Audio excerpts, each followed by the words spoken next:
মরার পরেই। কে ভালোবাসে আমাদেরকে? আল্লাহ ছাড়া আসলে ভালোটা বাসেই বাকে। আমাদেরকে সবচেয়ে ভালোবাসেন আমাদের রব আল্লাহ। সত্যিকারের ভালোবাসার ডেফিনেশনটা হচ্ছে যে আপনি নিঃস্বার্থভাবে কাউকে ভালোবাসেন। আমাদের আশপাশে যারা আছে, যারা হালাল, ইভেন হালাল, আমার মা, আমার বোন, আমার বাবা, আমার স্ত্রী, আমার ছেলে, আমার মেয়ে, এদেরও যদি কখনো স্বার্থে আঘাত পড়ে, দেখবেন সেও আপনার পাশ থেকে সরে যাচ্ছে। এমন হয়নি কখনো? আপনার বন্ধু, আপনার ব্যবসার পার্টনার, আপনার বস, আপনার কলিগ, ওদের স্বার্থে আঘাত হলে ওরাও সরে যাচ্ছে পাশ থেকে। জিগরি দোষ সরে গেল পাশ থেকে, হয় না এমন?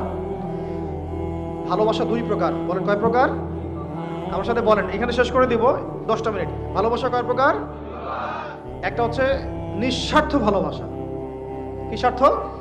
কোনো স্বার্থ নাই, নিঃস্বার্থভাবে ভালোবাসা।